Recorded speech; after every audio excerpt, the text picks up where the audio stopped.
All right, we are live. I'm going to wave to the camera a little bit. Hi. Life with Nick podcast, and with me is Seth, my neighbor. Man, this has been so long just for us to kind of pull this all together and make it happen. But we're here, we're live for the first time ever, and so we're going to be covering topics of whiskey specifically, hence kind of our decorative pieces here. We're going to talk a little personal development and everything in between. So anyways, man, thank you for coming on the show. Thank you for having me. Absolutely. So let's start off here. So you maybe recently, maybe not, went over to Germany and you saw a castle. Yes. And you noticed that I had a couple swords, a couple axes, and some of this medieval stuff here, and that kind of spurred that a little bit. So tell me about that story, and then we'll get into the good stuff. So I wish I had more of the finer details about this experience. But back in 2010, we visited, we had a foreign exchange student from Germany. And then we got to know him and his family. And then back in 2012 was when we actually went to visit them. Okay. Just because we were good friends. And we wanted to see him again, and Germany, because why not? But in that, we visited other parts of Europe as well. One of those being Belgium. And in Belgium, we toured this castle that was like from the 16th century. And it was, just exactly what you'd think it would be. It had all the walls, the reinforced structures. It had like the walkways on top of the towers and everything. Like, oh my goodness. Just your cliche castle. But the best thing about it was they actually had a dungeon. Oh. And they had a museum of medieval torture devices. So it was like showing all of this equipment that they used to put other people through all this torment. And I was just like mind blown. I was like, this is the coolest thing. Well, just to soak that all in and scratch the itch of just going back in time and thinking that people used to survive in that capacity. Exactly. I was like, this is real. Like, this actually happened. Like, what? So it sounds like they made a strong effort to preserve that site. So is it I'm assuming a historical site, or how did they? It was set up kind of like a very interactive museum. Okay. Like you could walk through everything. You could see all the corridors, like the secret passageways and that sort of thing. They had a guided tour, or you could just kind of go off on your own, look at your own stuff. And then the torture chamber was set up like a museum. They had like the exhibits of like how the equipment would be used, and like kind of more details on like how it would be used, like tell you how to use it. Oh my gosh. They didn't let me try it, unfortunately. But, man. Well, so just to entertain that a little bit, and then we'll get down to the intro. So what was the craziest thing down there for torture? Oh my gosh. Because this is, just for our listeners, and people that care, we're talking pre-pain meds here. We're talking a lot of things. We're talking straight up human flesh. Yeah. Just getting ripped apart, bone by bone, limb by limb. That was pretty much it. Everything there was meant to inflict pain. There was no mercy from any of this stuff. Oh man. I think one of the few things that pops into my mind, straight off the bat, was there was like these kind of like handcuff things that would go like over your hands. Okay. And they had like this clamp that would go around your fingernail, and you would like they would twist this little nut down, and that would push it so it would like invert your fingernails, and I was just like, oh no, that would be awful. And honestly, that was probably the nicest, kindest one they probably That was honestly, that was one of the more boring things. That was just the only, that was one of the first things that popped in my mind, because this was like 10 years ago at this point. Yeah. But yeah. That's super gnarly. There was one thing that I entertained recently on a video, that they had these caskets that they would cut out a place for your head, your arms, and your feet. And what they would do is they would put you in a lake a small body of water where everything was still, there was no movement at all, and they would feed you milk and honey. And the whole premise of it was basically that you would kind of shit your pants in the casket, and then all these bugs, all these insects would come and eat you. From and like the inside out. Yes, and then they kept feeding you milk and honey, and so people would be out there for 3 weeks just having this process go down. Well, on top of that, they had like their hands and feet exposed, and they would slather those with honey too to attract more insects to like chew on your skin. I mean, the brutal. I was actually just thinking about that the other day. The brutality of that is just unbelievable. But oh man, no, what it was a horrible way to go out. Yeah, I was like, well, anything that happens to me now, I'm like, geez, this is a walk in the park compared to what these people had to go through. But yeah, absolutely. Thank you for kicking off there. It was a fun place to start. Now, we had an interesting kind of I wouldn't say a regrouping because we weren't really maybe aware of each other back in the day. Maybe we were. We were super young though, like as far as that goes. Yeah. And so could you just fill these guys and gals in on just this reconnection of us? Yeah. So you and I were in the same grade at Wilkins Elementary. And we were all the way up until you moved away in 4th grade, correct? Yep. But I mean, we didn't really know each other that well back then. I just kind of I remember you, but weirdly enough, I recognized, I knew your mom because she was the nurse at the high school, but I didn't know she was your mom. Yeah, that's so funny. But yeah, and then it wasn't until the weird small world coincidence that we just so happened to live 30 feet from each other years down the road. And what a cool story. And so just to provide my perspective on things, and I appreciate you remembering me. I probably was being a shithead in class or something like that, or the ADHD kid that couldn't just sit still. Do you want this is an embarrassing memory I have. No, please. The strongest memory I have of you from back in those days. Please. And I think this is because you found out that you were moving, because it was right shortly before you ended up leaving. Okay. You were in the lunchroom and you were just sobbing. You were just crying. You had tears running down your face. And for some reason, I don't know why, that is the memory that's stuck in my mind. So I did have raw emotion as a young child, which is interesting. We all did. I mean, yeah. None of us knew how to control our emotions. Well, not only that, I just think of, you got some kiddos. I don't have any kids yet, but just to know that they don't know emotional regulation, obviously. So anything about anything that's inconvenient or life-changing, you just don't know what's going on. But that is so wild to me because that part of my life is just, there's maybe 4 or 5 very clear memories that I have. And they provide no value to the podcast, so we're just going to keep those out. But yeah, so we moved to Marion, and we move here. We're not even sure why we move here. There's an opportunity for me to work in Manchester yet, which is about 30 miles to the north. And yes, we just settle in, and lo and behold, we run into each other. And I think you asked me, hey, are you maybe Nick Kleitcher, or maybe is your mom Nancy, or whatnot? You can take the baton and run with it. Yeah, so it was actually when you and Emily got engaged. Because we were coming, my parents were over for some reason. I think we dropped something off. We were coming down the stairs, and there was that group of people that were coming up for that celebration or whatever. Oh my God. And I saw your mom, and I was like, hey, I know her. And my mom was like, that's Nancy. And I was like, what? And she's like, do you remember Nick Kleitch? And I was like, yeah. And she's like, that's his mom. And I was like, wait, no way. And I was like, he lives right across the hall from me. Yeah, and then to have the conclusion of all of that be, you're literally our not even next door, our across the hall neighbor. We are across the way. I opened the door and I could just walk right into your apartment. Yeah, I mean, you just can't draw it up any better. Yeah. That's too funny though. You're like, yeah, that kid that was crying his eyes out in 3rd grade, that kid, yeah, he lives here now. He's across from us.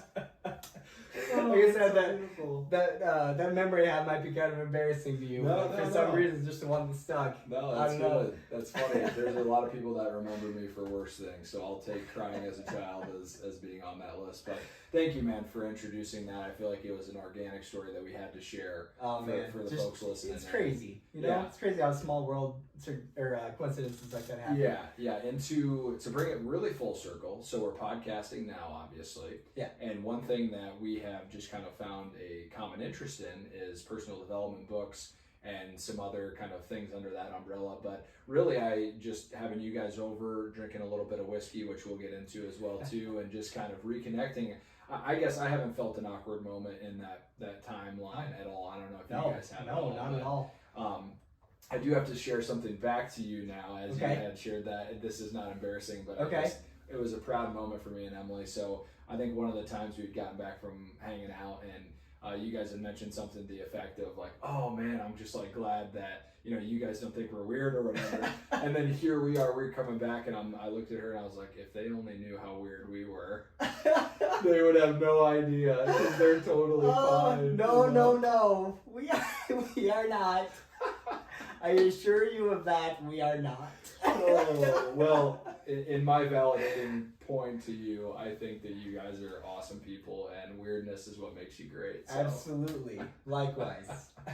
Fabulous. So let's get into whiskey, shall we? Yes. You took some time to prepare us, Yes. or prepare for us, rather, this Went podcast. down some rabbit holes, learned some new things that I've found interest in. Yes, absolutely. So I'm not sure how you want to do this, and we can kind of improvise on the spot here, but do we want to pour our first whiskey first? Do you have a story in? I have a plan for Okay. when we're going to be tasting. I'm going to take you through an experience. Okay, here. I am So- all ears, so.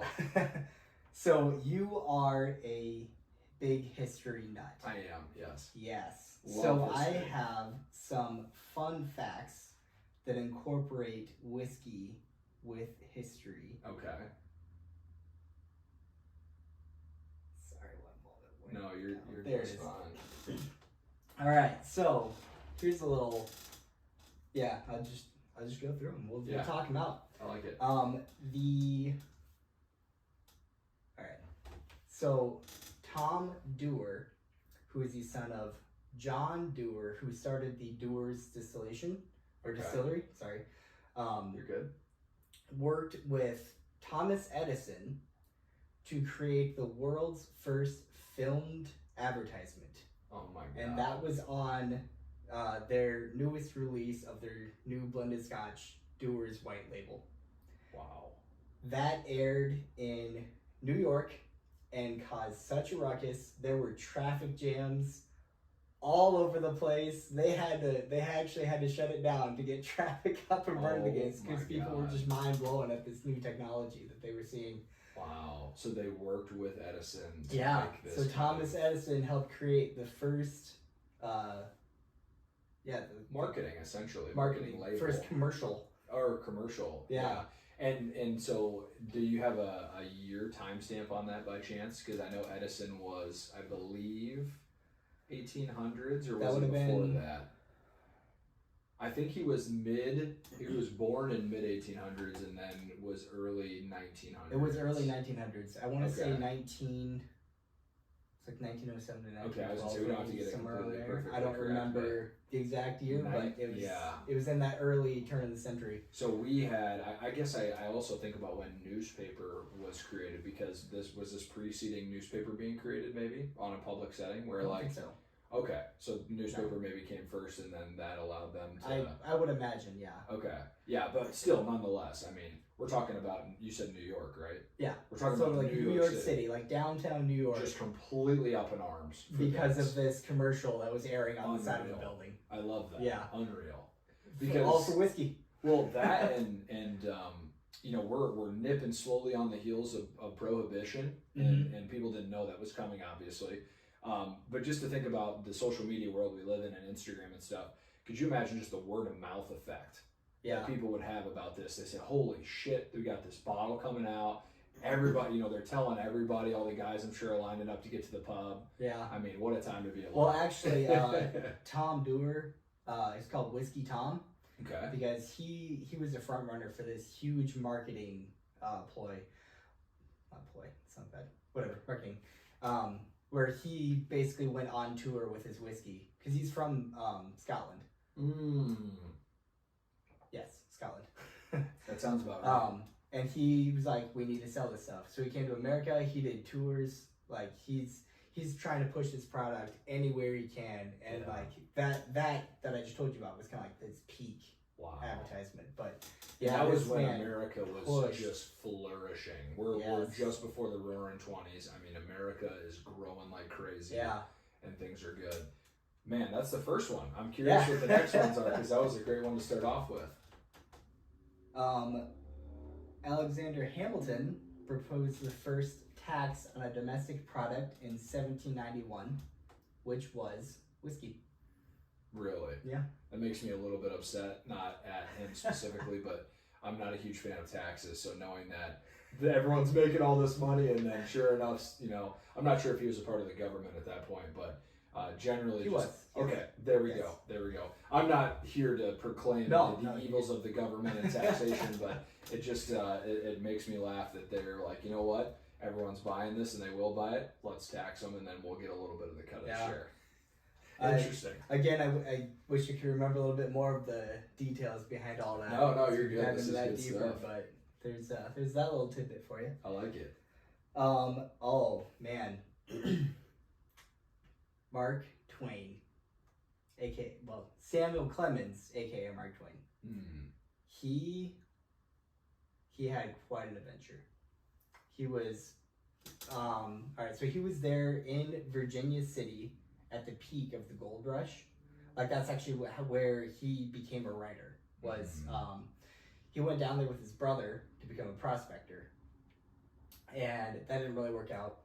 So he was just trying to find a job because they need money, and they were this newspaper company was like, here, like, write this article for us. So he's like, all right, sure, fine, whatever, I'll do it. So he signed up for that gig. Okay.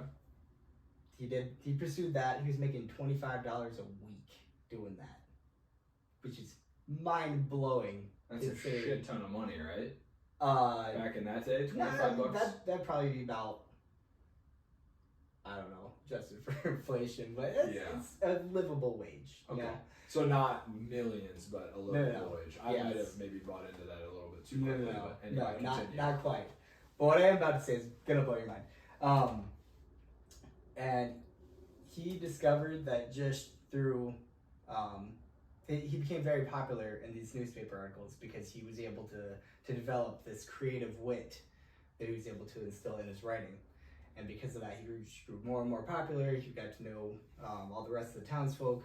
And he, just by doing odds and end jobs from all of them, he got rich. Like, filthy rich. To the point where it's actually recorded there was one night he had a couple of friends over, and they went out on the town.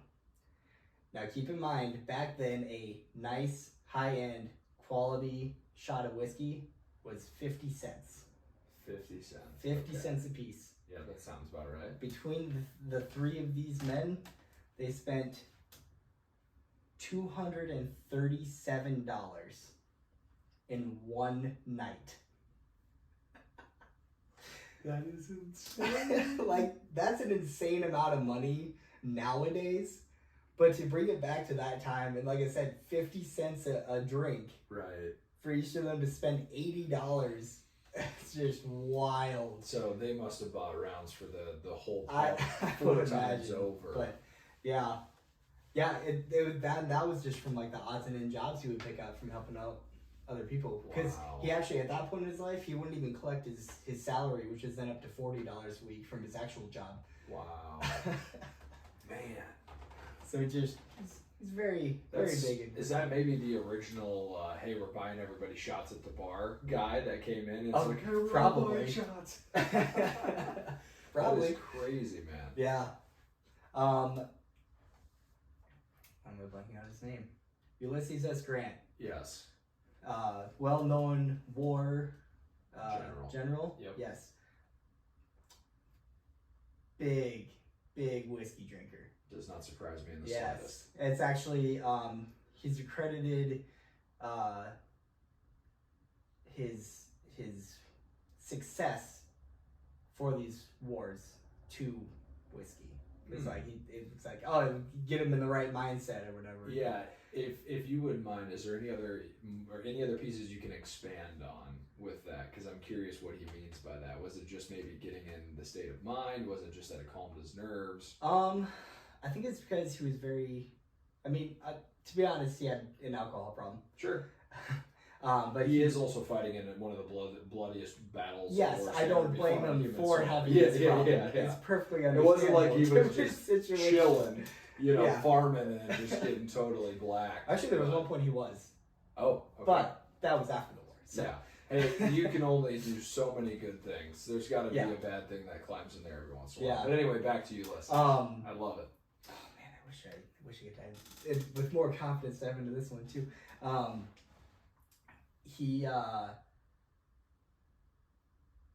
Let's see. He was. Sorry, trying to collect my thoughts here. Well, just to talk on what we were just talking on. So he was an alcoholic. Whiskey was something that kind of helped him cope throughout the war, which makes sense. Yes. He attributes his successes to whiskey. Is there any of this helping fuel at all? He does not attribute his success to whiskey. Abraham Lincoln does. No way. Yeah, so supposedly, now this is all speculative because... Of course it is. Nothing was actually written down. But supposedly, when Abraham Lincoln was told, hey, this guy here has a drinking problem, like he needs to stop, Abraham Lincoln was like, well, find out what he's drinking and I'll send a barrel of that to every other general I have.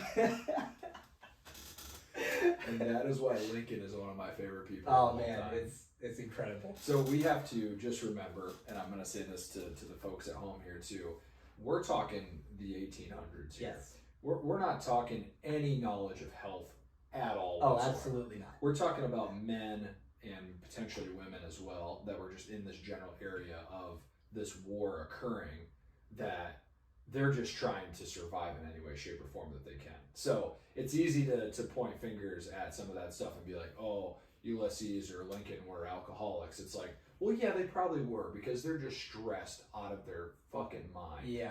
Going through this. So, absolutely. A little bit of a grain of salt there, but it just makes me really happy to know that. I would have loved for them to be cigar smokers like Churchill, but whiskey is a good one. We're sticking with whiskey for this. So. Yes. Sorry. Just checking. No, you're good. Notes here, seeing where I want to go from here. Yeah, we're diving into some good fun facts about whiskey. Now also, the Bottled in Bond Act of, I believe, 1871 was the first law, like presidential law, that was made regarding food regulation. And that is because whiskey back in the day was just all over the place. It was like you had no idea what was inside that bottle. Oh. It could be like, if the color was off, they could use coloring such as like, food coloring, caramel coloring. They could use rust. They could use tobacco or even tobacco spit. Oh my They could, God. if they felt like it didn't have enough bite to it, they could throw some acid in there and kind of spike it up a little bit. So it was complete free for all. Completely unregulated. You had no idea what was in that bottle. You had no idea if you're gonna wake up the next morning and start drinking that. They implement this. I'm just saying this as an example so people know that I don't hate the government, but that's a good thing. That's a great thing. It's a net positive thing. Yes. They say, hey, we're gonna just make a little bit of a parameter here around some of this stuff. Well, because this is around the same time frame as the swill milk scandal. Oh Are my you gosh, familiar with I am that? not, but I'm so excited. Basically right now. the same concept. What they would do was And are you saying swill? swill. Swill? Like bad rancid. Okay. Swill milk. S-W-I-L-L. Swill milk scandal. Okay. It, due to this unregulation of food products, it was also creating unregulated environments for animals and people that would be working with consuming, producing these products. It got so bad to the point that the cows that were producing this milk were so sickly because they were fed only on the spent grains from distilleries. Oh, they were lacking calcium. Gosh. So because of that, the milk that they would be putting out was just nasty. It was full of disease, pus, blood. It had a bluish tint to it. Oh. And what they would do to fix that was they would put colorings in the milk as well. Oh my like Lord. plaster of Paris and just like chalk and like all this sort of stuff. And like if it was too thin, they would thicken it with like rotten eggs. You know, so people were drinking this, and then they were selling that as like fresh milk. So people were drinking this milk, being encouraged to drink this And milk, just getting wrecked. and just getting wrecked. Like we're talking like Probably- children. Probably death. Children honestly. are dying. Yeah. Yes. Like it got that bad. So that was all around the same time frame. So they were like, Wow. you know what? Let's start here. Let's at least regulate whiskey because that's so important to us. And we'll figure the rest out down the Yeah. road, but it's got to start somewhere. Whiskey first, then everything else. Yes. That is so disturbing to think about. I know. That they could get away with that. Oh. It makes sense though because we're coming from a period of time when we're really freelanced. We're trying our best, but really we're just trying to survive the day. Mhm. You know, it was that kind of Well, time. and it makes it so much harder when the very food that keeps you alive is also trying to kill you too. Right. Oh man. Well, and a lot of people today think that animals are mistreated, and I'm sure there are some that are, but that is true mistreatment back in those days when it was just completely just however you could get the product to the table, evidently. Yeah. You know, that's the wild, wild west a little bit, but kudos to whiskey for being the There we go. forerunner on that. If there is that was the government stepping in and being like, let's mandate this, let's Yes. regulate this. I'm a let's fan. Here and good job, let's government. let's make it safe for everyone, you know? Now the taxes, that's a whole other conversation, but health regulation, I'm glad that they made that commitment. Yeah, there you go. I love it. I love it. So now I can get into my own personal history Okay. of how I got into whiskey. Interesting. And we haven't even disclosed this yet, and I shall if it's okay with you. This isn't monumental by any means, but when I not first met you, but as we got to know you, there's one unique thing about you. There are more unique things, of course, but there's one in particular. Okay. And that is that you have what could be said as a passion, correct? Yes. Not an obsession. A passion is a good word for it. Yes. You have a passion for whiskey. Yes. And that is what really catapulted us to get here today and have this podcast among other things. Is I saw this guy that had a ton of passion towards not only what the brewing process was, and that might not even be the right word. We'll get into that. We'll get into that. Yes, but just the variety I was very blown away by. So I wanted to give you a chance to just dispel your knowledge on this topic. So there's a little bit of the intro. I will give it back over to you. All right. To dive in. Great. So I actually got into whiskey from beer. Okay. So I used to be as passionate about beer as it was whiskey. I just as my beer taste would develop and change throughout the years, I was craving heavier and heavier things. Okay. Well, are you familiar with barrel-aged stouts? Yes. Okay. I'm not going to say I know it too well, but Okay, so it's the basically one that comes to mind, if I may, Yeah, go ahead. is Dragon Milk. Yes, Is that is one. That is one? Yep. Okay. I'm not sure Yep, if you that's would try that's that the or not, most popular one. Okay. That's the one that I see out there the most that people usually mention when I bring up barrel-aged stouts. but yes. yes. Really quick before we get into that. So, are we talking starting with Busch Light, going to IPAs, going to double IPAs, Oh. then going to stouts, or what's your quick journey within the beer phase? world? That's a pretty good that was a pretty good arc for how I Okay. got into it. Started with the light beers just because Everyone they're there. does. Everyone there, yeah. They're the most popular. And then I was like, this is good, but I need more. Like I need better. I need to Yes. see what other varieties there are out there. So I love it. I got into it. I started trying everything I could get my hands on. Yeah, I was like, let's go. Let's And try then everything. As the art comes, you're getting introduced to thicker and Thicker, heavier, Yes. boozier. Yes. For the record, I will also say that it's very challenging for me to drink just a Busch Light nowadays or a Coors Light because it's I just agree. to me as LaCroix in a can. Yes. And I'm like, what the heck? But anyway, Yes. sorry, go ahead. No, I completely agree, and you are correct. But yeah, I was getting more and more into barrel aged stouts, and I would pursue the 9%, 12%, 14, 16. I think the strongest beer I had was like 18.5%. That is insane. Which is a lot. That is for literally a beer. drinking liquor. It was like 18%. Yeah. I mean, that's you're drinking liquor. Yeah, but I kind of acclimated myself to that whiskey flavor through all those heavier beers I was drinking, and then I was like, for my birthday back in 2020, I was like, let's just buy a bottle of bourbon since I'm that close to it. I'm only drinking these barrel aged stouts anyways for the taste of the barrel in there. Right. So I might as well get to the direct source. So I bought a bottle of Elijah Craig small batch. Okay. That name is surrounding your apartment right now. Yes, I do have several bottles of Elijah Craig. They will always hold a special place in my heart. Amen. But yeah, from there I just took off. I love it. Let's go. I just dove right into it. I was like, this is great. I need more. Yes.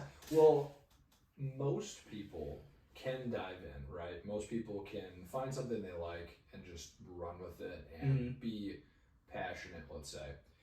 There's an extra level with you that I find very admirable. Okay. And that is that you have this ability to go with depth in terms of where it's from, how it's made, all of that good stuff. Does that come from just natural curiosity? Or yeah, where it does comes that come from just the passion of the craft. I've done research. I mean I see a bunch of different labels. I'm like, what do all this mean? Right. Okay. So I'll research that and be like, oh, okay, that's what that means. That's where it's from. That's how it's made. Okay. This is how it's been aged. This is like kind of just tidbit here and there, built up over all these years of just kind of little research sessions here and there. Okay. Yeah. Interesting. Yeah. Now with that though, are there some that you tried that you were just appalled by, or are most fairly good to you? I'll say I've never had a bad bottle. Okay. I've just had bottles that I'm I'm fine with not buying this one again. Sure. Like, this is best, but it's fine. And I think that's because part of my diving into this was getting heavily involved with Reddit and other forums. Just internet stuff. So I'd seek out these recommendations. I'd see what's popular on the internet. And I'd be like, oh, someone says this is a good bottle. I'm going to try that bottle. Gotcha. Hey, they're right. That's a good bottle. Hey. So that's where I get a lot of my recommendations from. Okay.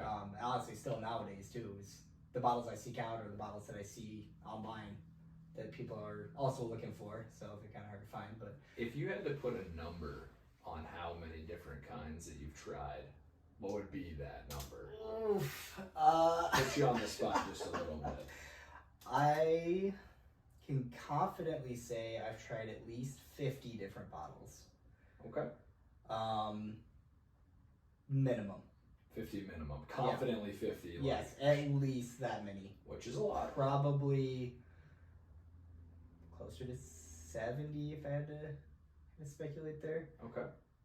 And yeah, that's just been over the last 3 years. But we won't leave that last part out. You don't need to share that. It's all good.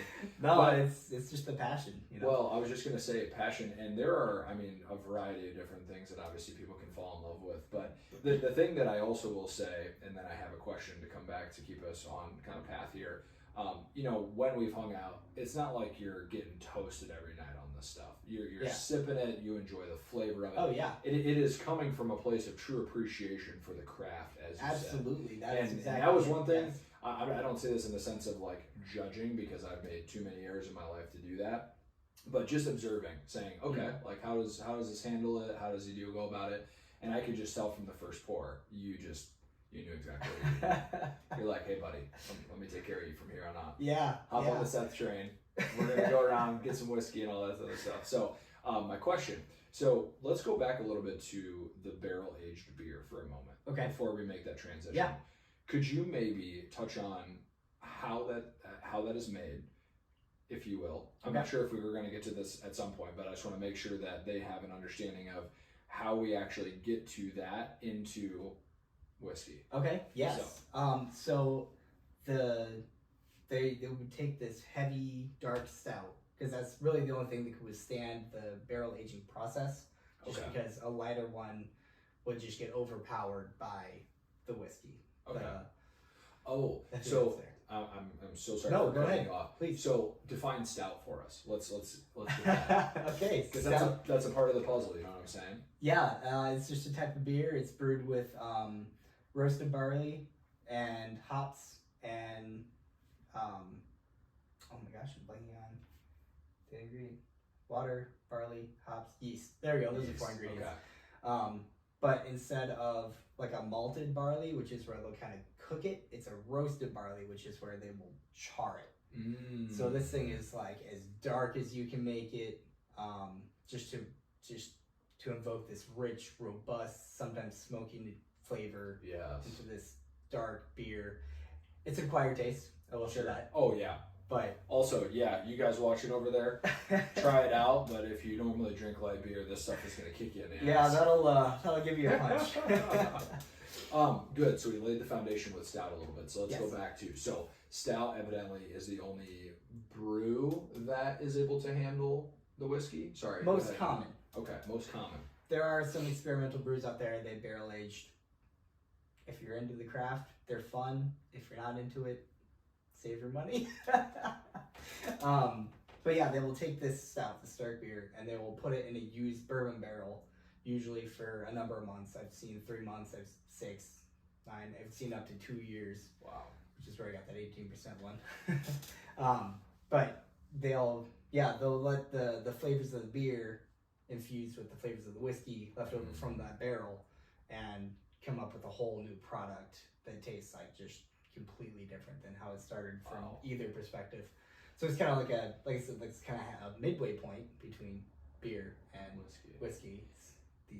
So this will be a small sidebar, and I will get us back on. But what would be 2 that you'd recommend trying, or 3? Barrel aged stout. Barrel aged stout. If one is ready to go out there, because I'm going to write this down only because I kind of want to try this as well. Okay. Too, so. Boulevard has a really good barrel aged quad ale. For a while, that was like my favorite beer of all time. Quad ale. Okay. Quad ale, yes, which is a quadruple ale. So that one's not a stout. I'm sorry, that's not a stout. Not a stout. That's a quadruple ale. Okay. Which is like a double IPA times 2. Wow. Aged in a bourbon barrel. Wow. That'll give you a kick. That will put some hair on your chest. Yes. Okay, but either way, I'm going to try that out. That one is fantastic, provided you let it sit in your fridge for a number of months. Because beer will age in the bottle, but whiskey will not. Oh, so you go to buy this and then you let it sit for a minute. I still have sorry, this just popped in my mind. Please. I have a whole number of barrel aged stouts that are currently in my fridge now that I've been waiting to crack open for that exact reason. Interesting. So, do we add that as the preliminary before these, or are we reaching? We're reaching too far. Reaching a little bit too far there because I'll have to. Fair enough. Go get it. Pour the whatever. Well, I was more so referring to on maybe a break in the action or what have you. But let's stay focused on this. Because I lean into temptation way too much. Oh, now I'm really tempted to do so. I mean, okay, we'll make it a simple decision. If you feel inclined, if you're over 8 out of 10 on doing this, we can obviously get right back in the booth and chop it up. But if you're not and you're under an 8, then let's kick it. All right, so we're back. Hey. We're back in business, and Seth's going to go ahead and can you show that to the camera just so they know what you're looking at here? So this here is the Barrel Aged Intense from the Iowa Brewing Company. This is actually right here in Cedar Rapids. Fabulous. We're supporting local business as well, too. So yes, always drink local. Yes, always drink local. Crack this here. Absolutely. Now, I would not recommend slamming this. Okay. No, you're good. We're gonna have a variety of things tonight, and we preempted them with knowing. Maybe we didn't preempt them. I'll do it now. We may get just a little bit. It'll be fun. Buzzed. It'll be fun. You know, so that doesn't mean that we're going to be talking out of our butts or anything. We still got some good talking points, but fabulous. All right, cheers, my man. Yeah, cheers. Now you're gonna take a sniff. Okay. Breathe it in. Oh man. Yeah, it's different. It is. I'm so excited though. Just take a sip. Yeah, I'll have you go first just so I have a point of reference. Knowing me, I'd freaking let it wash over your mouth a bit. Take a swallow. You're gonna get the experience of the beer there. Wow, that's good. It is very good. That is wow, that's yes. good. And that is why I kept pursuing these beers because they're tasty. They will burn a hole in your pocket, but they are good. Wow, that is awesome. and I'll just show this over to the video here too. You can tell just how thick this is in comparison to a Busch Light. And not to shit on my Busch Light drinkers, but I'm going to shit a little bit on my Busch Light drinkers here. You guys need to become more cultured. Okay, let's get that out there. Anyway, so we're going to come full circle all the way back here. So we were just talking about barrel-aged beer, how it's made, knocking on a lot of good stuff there. We were talking about maybe your top couple that you'd recommend. We're obviously here now. I'm assuming that this would be a brand that you'd recommend to people. The Irish Brewing Company is very good. If you can find it. Like I said, it's local. I don't know how much reach they have quite just yet. Sure. Pretty solid, but I don't know if I put them in my top favorite. Okay, so this is just something that you had. Yes, this is just something I had on hand, readily available to share. Perfect. So you had mentioned the Boulevard Barrel Aged Quad Ale. Sorry. Yes. Go ahead. That was on your list. And then if there's one more, maybe. I got a few more. Okay. Again, Boulevard. Okay. Boulevard is my favorite brewery of all time. Okay. So definitely highly recommend them. They have a barrel aged stout as well. It's just that's it. Just barrel aged stout. It's pretty solid. Awesome. I do like that one as well. Also, if you are one of the very fortunate few to get your hands on it, they have the #1 rated beer in America, the Kentucky Kentucky Brunch Barrel Stout, KBBS. And I have yet to get my hands on a bottle of that. But oh man, do I want one so bad. Say that one more time. So it was the KBBS, Kentucky Brunch Barrel Stout. Wow. I mean, you might be able to relate this a little bit, but it almost tastes like I'm drinking oatmeal in some sense. Lied. You lied? It's not Boulevard that makes that one. Oh my gosh. Well, that one is Toppling Goliath. Toppling Goliath. Yes. Okay. So real quick for setting the record straight, and then we'll keep moving forward on this. So these are the top stouts that you are recommending. So that you like. Couple that I've tried that I'm recommending are the first two listed off. The Barrel Aged Quad Ale. Okay. And the Barrel Aged Stout. And that is Boulevard. From Boulevard. Beautiful. And then furthermore. And then something that is my unicorn beer bottle is the Kentucky Brunch Barrel Stout from Toppling Goliath. So there's just, people are not, you can't just go out and get that, I'm assuming. That is a very limited release. That is very hard to come by. You have to be there for the event, and you have to be like one of the first 50 people in line to get a ticket to even get the chance to buy it. Unreal. You know? Scarcity is a beautiful thing. Yeah. But it's the #1 rated beer in America. I mean, that's absolutely insane. By Toppling Goliath too, right? Yes. Okay. Which is also local as well. That's from it is in Decorah. Yes. And actually their pseudo sue, I will smash that beer all day. That one's good. Your King Sue is really good too. Yeah. Sorry, no, you're good. This is exactly what I want to talk about. So, okay, so we are going back to the timeline here. And actually, let's do this for fun. How old are you when you're making the transition from this into drinking whiskey more permanently? I want to say, let's see here, 26, 27. Okay. So your palate is just advancing probably gradually over the years as you just get further and further. Okay. Yep. So it was several, it was even, right when I was 21, I was like, beer? And then over those 6-7 years, I was like shifting more and more heavier. More intense Yes. to whiskey where I'm at today. I love it. Which I'm shifting further and further into that as well. So and so goes the process. Yeah. But with that, so what percentage would you say that you favor whiskey over beer right now? Are you drinking whiskey 80% of the time? Are you drinking whiskey 20% of the time? I'm not saying in a given week. I'm saying as you're deciding, I would like something to drink.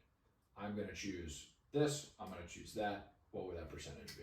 Honestly, it depends on my mood. Okay. If I'm feeling like I need a refreshment, I'm going to go for beer. Okay. But if I'm wanting that flavor experience, that touch of class, I'm going to go for whiskey. Okay. And I want to say probably about 90% of that is I'm pouring a glass of whiskey and I love it. Chilling out and enjoying the rest of my evening. I love it. That's awesome. Well, we played Mario Kart at your guys' place recently. Yes. And we were indulging in yes. a little bit of that, which was fabulous. Thing I do like, and then we'll kind of get into some more meat and potatoes, is that, similar to this, you're not trying to slam 6 of these things. Absolutely not. You are just trying to kind of pace. You're kind of getting a little taste test. And I personally have not had a lot of experience drinking in that capacity. I enjoy it. I'm more of a cigar smoker. Yeah. And so I like to drink beer, maybe drink some whiskey, and mainly smoke as my kind of addictive habit, if you will. But this was nice because it's just a little sip here, and you're not trying to refill the glass, 10 different times. Exactly it. Yes. Yeah. So it sounds like that style almost, along with the passion, is where you're at now, where you're just looking to sip some things here and there, which is great. It's go ahead, sorry. It's definitely all about the experience. It's that calming setting. You're just kicking back, you're relaxing, you're having a good time, you're getting this flavor bomb. There you go. There you go. Actually, it's all part of the experience as to why some whiskeys will taste differently. Because you can try it in some environment and have it in a different environment, and it'll taste completely different. Really? We'll get more into that later, but yes, wild. That is wild. Please don't forget that. Yes. Working into more of the explanation of maybe the whiskey making process, or if now's a good time to check on the phone to make sure that we're not missing anything. I just want to make sure we're hitting on the bigger topics here. So if we want to start getting more into the whiskey itself, I can take you through a little bit of a history lesson first. Okay. Do you want to get into that, or do you want to get into the process and then come back to the history later? We got to go history. You got to get into history and get that down. Great. All right, let's go there. So, whiskey started. Again, this is all speculative. These are just the closest theories that they've been able to figure out throughout over the years, because historical records are very sparse. Yes, unfortunately. Yes. So it is believed that whiskey started back in the early 10th to 12th centuries. Okay. With traveling monks. Interesting. Now, they were originally known for making wine. Yes. And then when they traveled to what is now the area of Ireland and Scotland, they weren't able to grow grapes. Oh, because of temperatures, yes. I'm assuming. Okay. Yeah, the climate wasn't suitable for it to have proper vineyards. Yes. So they switched to, let's see what we have around and see what we can make out of that. Yes. So they switched to grains. They switched to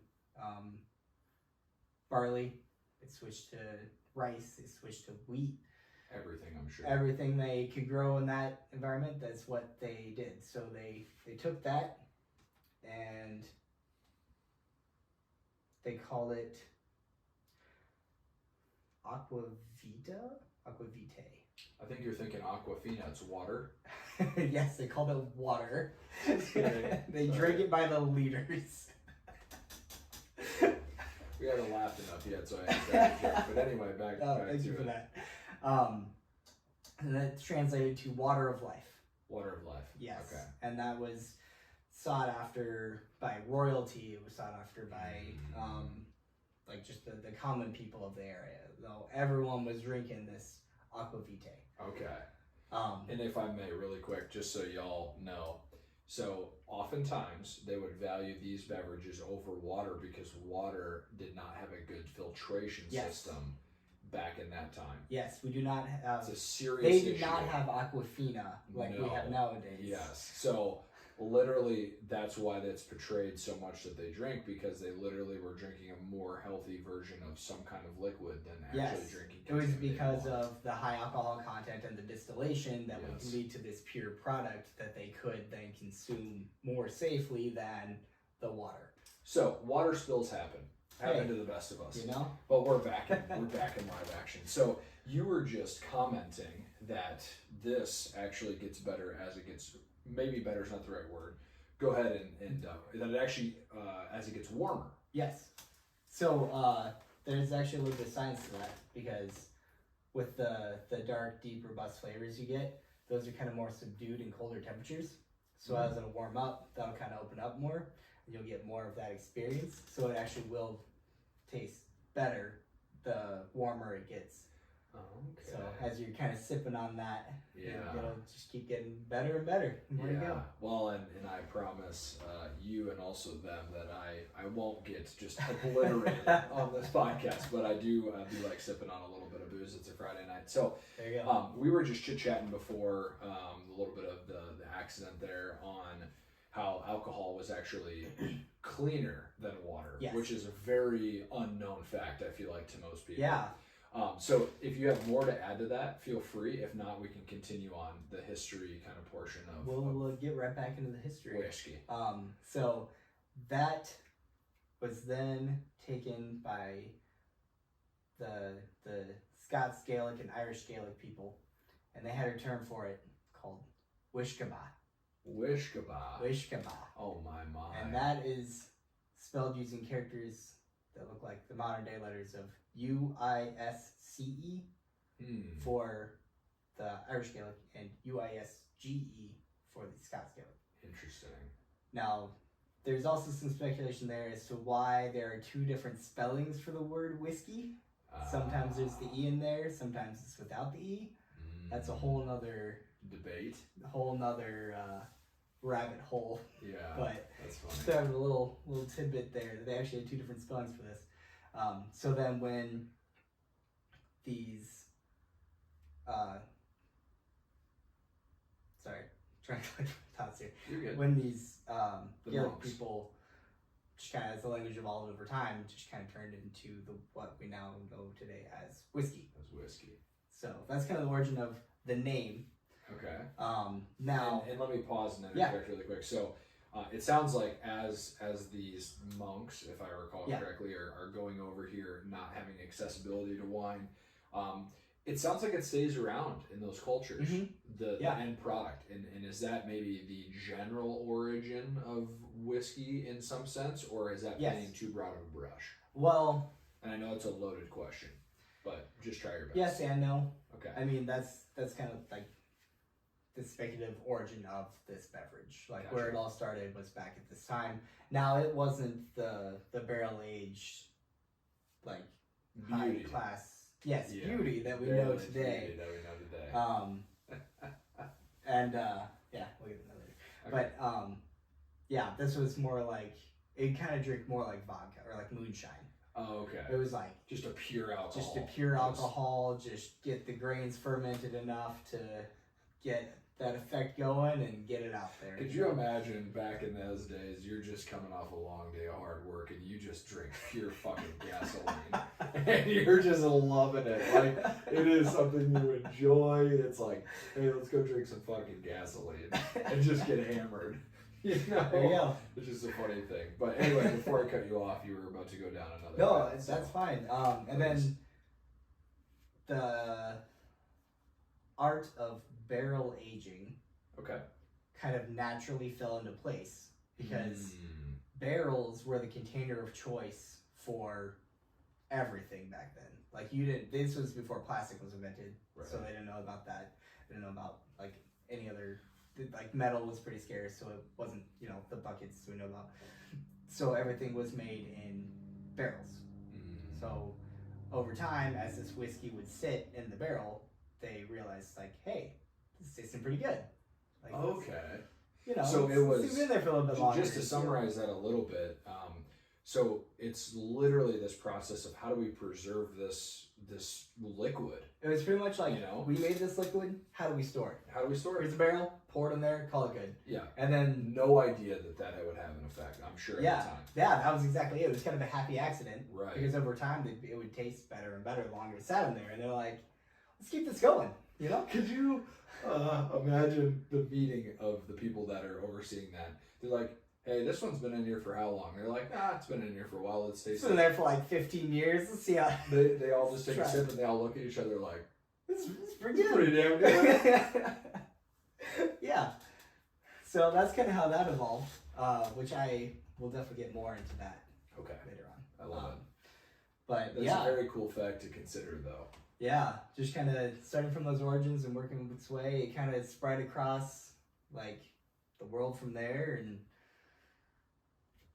there you go. That's all she wrote on that. Yeah, it's an interesting topic of conversation because so many people forget that wine was kind of the precedent for the longest time. Wine has been around the longest. I'm not 100% sure if that's true or not. I'm going to assume it's the case. I mean, but it's been around for probably a millennia or multiple millennia. Yeah. And then you have this beautiful kind of birth of a new alcohol that is hitting the scenes. It's healthier than water in some sense. And everyone wants a piece of it. Mm-hmm. And then they figure out how to store this, and all of a sudden it's getting better over time. And now we're really going to kind of build on that foundation of, all right, these barrels are doing a positive thing. How do we probably, improve on our infrastructure? How's our distribution? How can we get more of it out? And all of a sudden this kind of tiny origin story becomes the furthermore into what we know today. Exactly. So I kind of stole the mic a little bit there. That's exactly it. That's exactly what happened. But I will say that there seems to be this very interesting integration from, and I'm not sure when that was historically. I think you said 16th century, or was it 17th century when the monks had 10th to 12th century. Oh, I'm way back way up. But for some reason, to me in my mind, I only mentally go back to about the 1700s when it begins to kind of make some of these moves as we know today, which is obviously incorrect because it's been around for a long time. But with that, are there any kind of quirks or any other kind of maybe fun pieces to that pie as we talk about just the history of whiskey that you'd like to build on and add on? Everything I want to talk about, I want to get later on into the process of how whiskey's made. Okay. So is it time to pause and come back, or what would be maybe the direction you want to take things? Because I feel like we're going to be hitting a stride here in just a little bit. I can feel it. I think we could get into the process of this whole thing now. So we get into the tastings I have set up and the explanation of like what's going on as it's being procured. Fabulous. If you want to go that route, you can. Okay. I don't have any other comments thoughts before we go down that road, because we've talked about a lot of fun, cool things up until this point, and this is going to be a beautiful segue into the next portion of the podcast. So, what are your thoughts? Let's get to tasting. Let's get to tasting. There's the answer. So I'm assuming that you're going to continue to guide me along this path, as you mentioned earlier. Okay. Yes. Beautiful. So now we are getting into the process for how this wonderful drink is made. As you mentioned earlier, it starts as grains. Now, are you familiar with how beer is made? Not really. Okay, so we'll start there. So it starts with the fermentation process. Okay. So they take these grains, they'll dry them out. They do a process called malting. Okay. Sometimes with barley, if there's barley in it, they'll malt it, and that is essentially cooking it. Okay. That's to draw out more of the sugars, so that way when you put it in what's called a mash, you're gonna mix it with water and yeast, and that's gonna ferment. It's gonna take all those sugars that's been drawn out from the malting. It's gonna convert it to alcohol. Okay. Then they will take that whole concoction. At that point, it'll taste like a weird beer. Okay. Because that's essentially what you've made. Gotcha. It's beer without the hops. Beer without the hops. So they will take that and they will distill it. Now, distilling is essentially just boiling it. So alcohol evaporates at a much lower temperature than water does. Okay. So you can take this thing and you don't have to bring it up to that full boiling point, that 212 degrees. You can go much lower than that to be able to draw out all that alcohol, and then they have these real tall stills, they're called, and they will kind of collect that and condense it up, and then they'll run it down. So it's that way it's just like the pure alcohol remnants. And then, I'm sorry, I'm getting ahead of myself. You're good. So that is the... Still on the beer process. No, I'm sorry. It's okay. I got my words mixed up. That's right. That's the process for whiskey making. Okay. I added that side note. Scratch all that. We'll come back. Flip. Okay. Back to the beer really quick. Okay. Which actually, that's okay that we brought that up. And maybe let's take advantage of this. Okay. So we already covered a wonderful ground with whiskey. So Yes. let's have you maybe review back through that really quick, just to make sure now that we're talking about whiskey specifically that you hit on that. Then we'll shoe in beer a little bit as it's different or what. I threw in beer as a side note because I didn't know how familiar with the fermentation process in general. Gotcha. Okay. So I was just kind of making a connection there. I was talking about whiskey that whole time though. Beautiful. Okay. So I was following along as a beer, like listening Okay. as if it's beer. So Okay. that's why I My bad. suggest the review of the information Okay. just really quick for those folks who will watch it in and Yes. whatnot. So Okay, go ahead. great. Sounds good. So they will take these grains. Okay. If it's they'll go through a process called malting, where essentially they'll dry it out and they'll cook it to draw out the sugars. So that way, Sorry. Go ahead. Like the hand there. Yeah. Cooking it in terms of a literal boiling or Literally cooking it, like they're putting them Like in noodles. these roasters Okay. to draw out that color, and that is ultimately what draws out the sugars in the grains to be able for the yeast to take that and convert it to alcohol during the fermentation. Excellent. That's So they will exactly what I wanted you to hit on. Those grains in with water and yeast, and that's called a mash. Okay. Then they'll take that, they'll let that do its process. The yeast will eat the sugars, they'll convert it to carbon dioxide and alcohol, which is where you get beer from, usually. Gotcha. So then they will take that, which is kind of like a weird beer at this point, and then they will essentially boil off all the alcohol through the distilling process. So they will, they'll heat it up, and because the alcohol is a lot lighter than the water molecules, it'll evaporate a lot faster. So they're able to collect these alcohol vapors and condense them into what is known as the distillate, and that's going to be the pure alcohol, like just your moonshine is what you got. I was just gonna ask that. So we're talking like 100% concentrate. Pretty much, like yeah. Just straight gas. Yep, mostly. Okay. That's where A you sexier gas. Yes. We'll say that. So that is where our first tasting will come into play. Fabulous. Because I happen to have a bottle of Buffalo Trace White Dog. Whoa. Can you give them a snapshot here? White Dog? White Dog. It's And called- this is the gasoline? Yes, this is. Just kidding. It's called sorry. White Dog, White Lightning, Moonshine. This is Oh, it is pure actually. distillate. Yes. You were joking. I thought that you were joking a little No, bit. but this is it. Let's go, baby. So this is 125 proof. Okay. Just enough to get a buzz going. Just enough to knock your socks off if you're not ready for it. So I actually want you to experience this for the first time. This. Okay. And if I may, before you pour quick, so just some cute little Cedar Ridge Distillery yes. cups here for those that are fairly And the shirt. interested. This boy's repping. Drink local. Back to live action. I love it. Yes, you are a big proponent of the local drinking, and I agree. There's been a lot of momentum leading up to this, Seth, that I have to say that. I think pour too much there.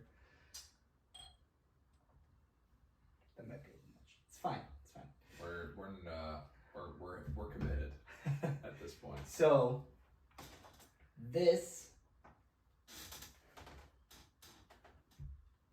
is where it starts. Okay. So take a sniff. Okay. It's strong. So what we're gonna do Strug it all. Just kidding. Yeah, just knock it back in one shot. What we're gonna do is we're gonna take a sip. You're gonna get a good amount in your mouth. You're gonna swish it around, and it's gonna burn. Okay. It's gonna kick you right in the face. Okay. Now that is to accumulate your taste buds to the alcohol. Interesting. So that way, everything that will be tasting after this will taste smooth sailing. Okay. So we'll get the hard stuff out of the way first. So like it. I don't want you to take that all in one sip. Because another thing I want you to do, we're going to take that first sip, we're going to switch it around, we're going to get accustomed to it. And then after that's done, we're going to take another sip, and I want you to get the flavors from that. Okay, could I have you lead me here just so I get a little bit of an idea of, okay. So you're just... Smell it to get your nose senses kicking and going. Okay. Fabulous. All right. So there's a little bit there. We're swishing it around, being tough. Yep. Okay. And it burns. Because this is literal 62.5%. Yeah. Oh man, this is exciting. All right. Take a little bit, swish it around.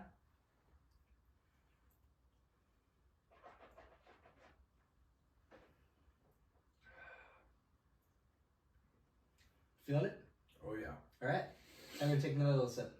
Okay. And if you want to finish it off, go for it. Unless it's too much.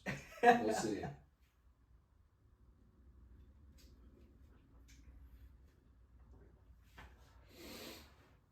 So that's where you get more of that flavor. And it kind of tastes like you're licking a corn husk. Okay. I was just going to bring that up. I'm going to say, Seth. That should not be good. That is, yep. I'm tasting corn right now. And, yes, I forgot to get into the mash bills of what defines bourbon. So let's pause for that now. Okay. I'll jot it down. I can work it in. Okay, scratch that. Let's go. Work it in as you. So right now we're drinking bourbon distillate. Bourbon distilled. Yes. Okay. Distillate. Distillate. Distillate. It's the white dog. Ah. Now that is composed of in order for a whiskey to be considered a bourbon, it has to be composed of 51% corn as a minimum in the mash bill. Hence, okay. The mash bill is that recipe that I was talking about earlier with all the grains that goes into the fermentation. Yes, and then there's that's like the percentage of that grain has to be at least 51% corn to be considered bourbon. Fantastic. It also, there are some other rules. It also has to be a minimum of 80 proof, bottled. So that's 40%, right? Because proof is or percentage double. Is half, or proof is double. Yes. Yes. There you go. My apologies. This is why I brought the expert in here. Fabulous. Also, it has to be aged in a new charred oak barrel. So there were 3 stipulations there. 51% corn, from what I heard, correct? Okay. Minimum. What you just mentioned, sorry, what was it? It was a new charred? New charred barrel. Okay. And made of white oak, specifically. Made of white oak, specifically. Okay. Hence it being called white oak? Or no, it was white dog. White dog. Okay. That's just what they call it. Sorry, okay, so white oak. And then there was a third one that you had mentioned. Minimum 40% alcohol. Boom. And it has to be made in America. Okay. It cannot be classified as bourbon if it's made outside of America. You know what? I love that. America, baby. There you go. Fabulous. So, just for these guys, watching in to know, so that actually, surprisingly, tasted much better than any vodka I've ever had. Yes. And I don't care what anyone says, they're going to make the argument that Grey Goose or whatever, Tito's is great. You know what? No, it's not. I will say, getting me on so many tangents here. I do have a bottle of vodka that's made from the same distillery that I can drink neat. I genuinely love it, and I'll have to share that with you. Okay, that will be a separate podcast. Yes.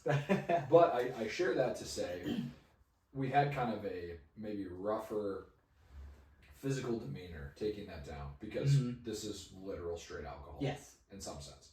But I wanted them to know that even though our physical reaction was that way, it actually, the flavor wasn't terrible.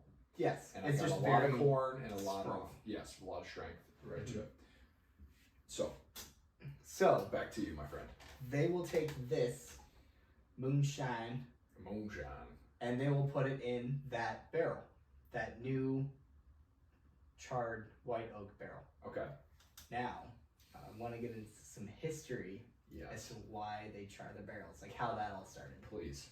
And again, all speculative, because history's whack. But not whack, crazy. You know what I mean? History is history. History's good. It's great. So the theory is the reason why they started charring the barrels was because these barrels were being used for everything. You know, they were just like containers for everything. Yeah, so just to open up this visual, barrels were just very common back then. Yeah, because wood was a huge resource. Oh, absolutely. Yes. And it's just, we had this wood lay around. A literal barrel. Turn it to a barrel. Build it in, Right wrap some there. metal around it, we're off. And that houses everything. It houses some dried goods. Probably Probably liquids, some liquids, yes, I was going to say. like pickles, or, fish, or, any okay. sort of other gross liquid that you don't want to get in your whiskey. Yes. These distilleries are buying these barrels, and they're like, we don't want it to taste like fish. Right. So we're Fair gonna thought process. Yeah, right. So we're gonna char the inside of this barrel to kind of get rid of that flavor. And then again, happy accident. As it was sitting in the barrel, that's how it develops its color and its flavor and its mellowness, is from the sugars drawn out in the wood of the barrel interacting with the whiskey and getting it fused together and drawing that out more so. Wow. And then the reason why it becomes more mellow is because that alcohol over time will escape through the barrel. Actually, they have a term for that. It's called the angel's share. Whoa, you're just dropping bombs right now. Keep going. I'm trying to follow along my best, but continue. If you have a barrel full of this white dog and you leave it sit there for 25 years, you're going to only have a certain percentage of that left because of all the alcohol that's been evaporated over time through the barrel. Oh, okay. So out of evaporated in general, but just through the wood of the barrel. There we go. So that helped me. I'm sorry. No, that's fine. That's a good question because that's what I want to get into as well, is how it ages in the barrel. Yeah. So the wood pores are kind of they're like an actual skin pour, like sweating. Yeah. Right. Yeah, it's like a cylinder that is very absorptive of liquid. Wow. So over time, as this barrel is sitting through the seasons of the temperature changes, hot, cold, day in, day out, year after year, the wood will expand and contract enough to kind of get the whiskey flowing in and out of all those pores. And then it's actually the breakdown of the sugars in the wood itself that imbue that flavor of, that's where we get the oakiness from. So So let me bring this together as you're mentioning that. So we have the charring process of the barrel to begin with. Real quick, what is that actually specifically when you char it? Are you burning it? You are burning it. You're burning it. You are burning this wood. So a lot of cooperages, which is where barrels are made, will take these new barrels they'll have and they'll just burn the crap out of the inside of it. Okay. They'll get it nice and charred. Again, generally, because there's some cooperages will be kind of more experimental. Sure. Toast it. That's another whole rabbit hole. Yes. Sorry, I got off topic. No. You're good. So burn it up in a structured way. Yes. In a structured way. Yeah. We come back. We put it in there. Yeah. It being the product. The distillate. The distillate. Okay. Yes. And so this warping is actually what is creating the relationship with both the pores in the wood and the product inside. Yeah. So it's now I'm waving back and forth. Inside out. Yes, I was going to say I'm doing that very dramatically, but I'm sure that as that process goes, it's just that kind of, it's almost a breathing of that and a mixture in some sense. Yeah, that's exactly it. Okay. So it's as this wood is naturally expanding and contracting based on its environment anyways, it just so happens to also be mixing in with the whiskey. Fabulous. So that is where you get the darker colors. which The you can darker see colors. here. Okay. Yeah, go ahead and I'm gonna top her off. you gonna here. knock that back? Delicious, right? No, it's pretty good actually. So you can see the difference in colors between Yeah, I was just gonna these say. two bottles here. Here, let me. Let's work together here.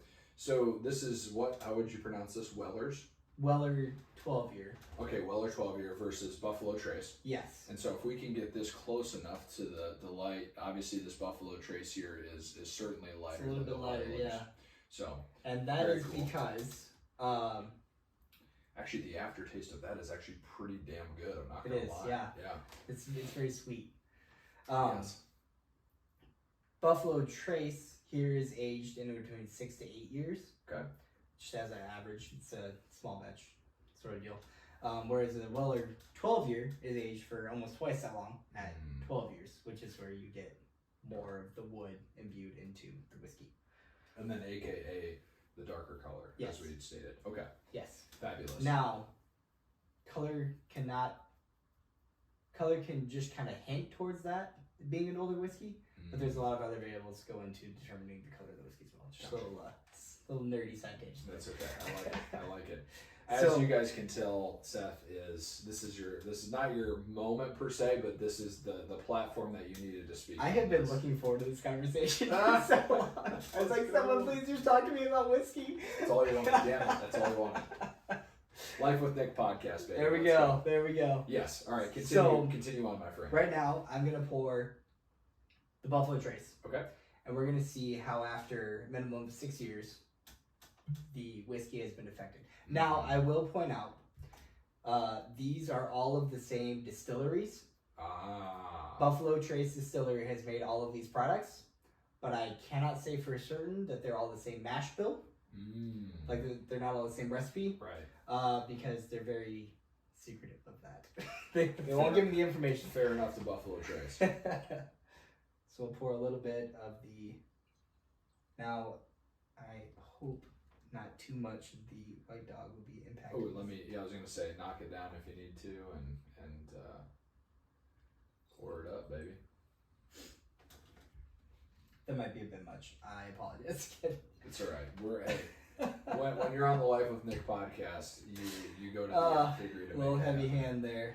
If we were smoking cigars or what have you, we'd be pushing the token a little bit as well too. So this is exciting. So, similar demeanor. Okay. We're gonna take a sniff. Ooh. See how different that is? So yes, but also not too much though. I know Alright. you might be insulted to hear that. No. I get where you're Well, coming from. You okay. are not as well versed in it as I am.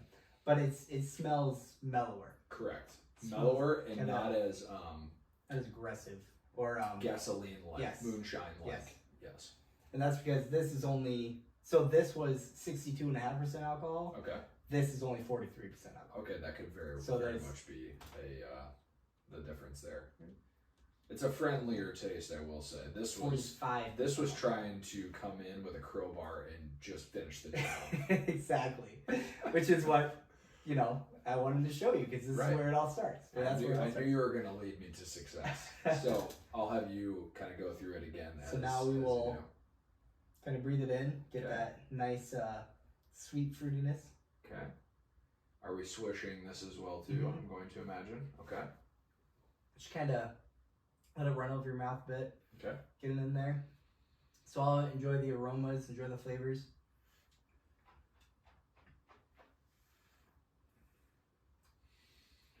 Wow. Okay. Yeah. So what do you think now? I'm so grateful that you told me about this process and that we're talking about it because I noticed an immediate difference there. Mm-hmm. So much calmer, much more flavor.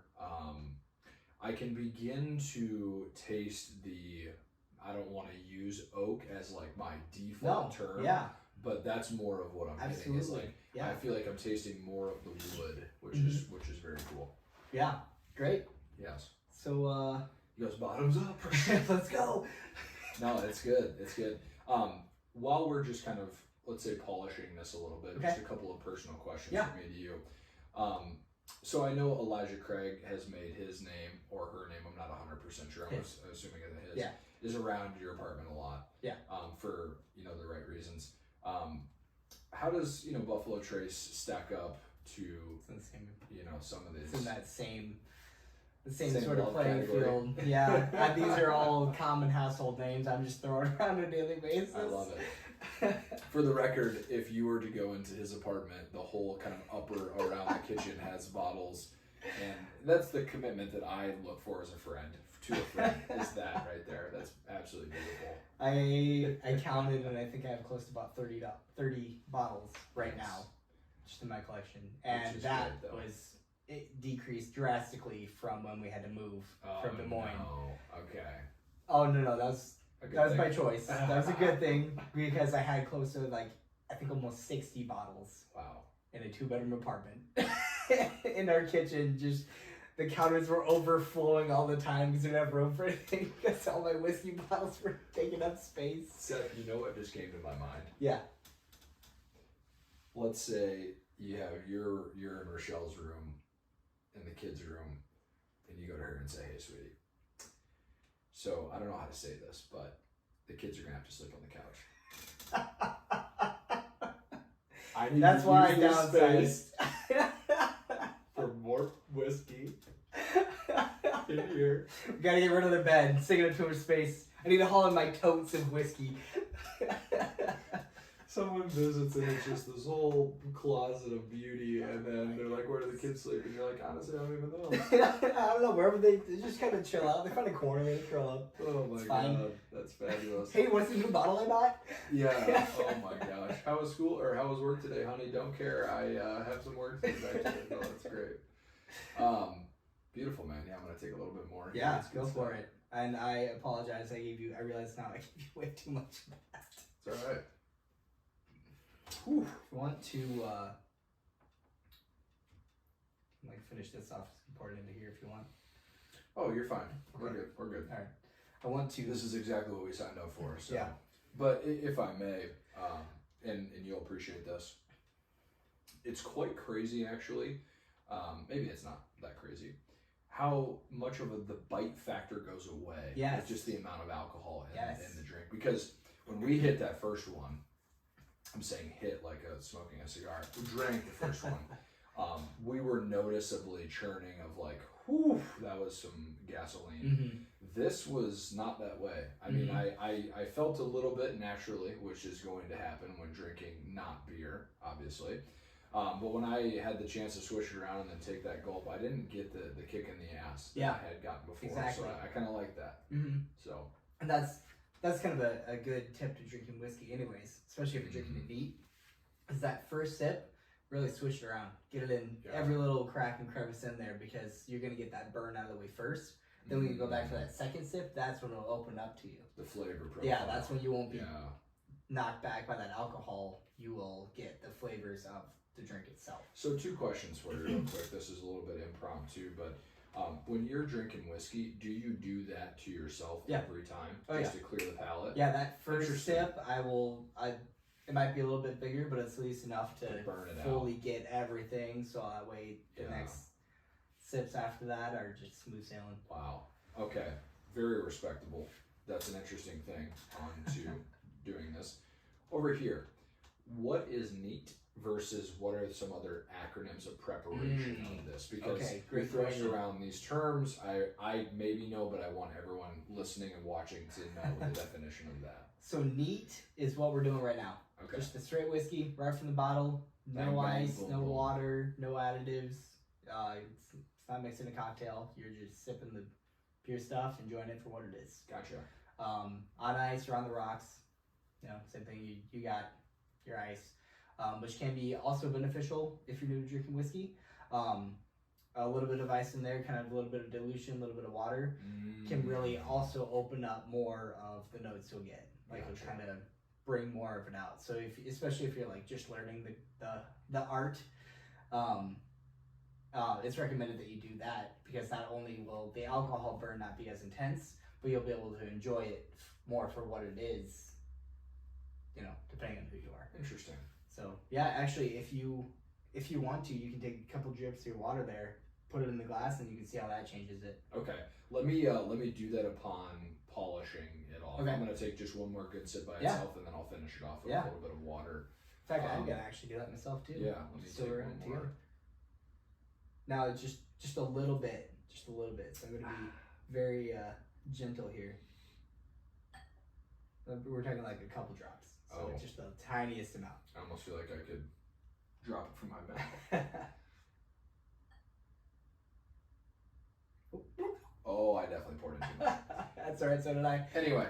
So swirl that around. Beautiful.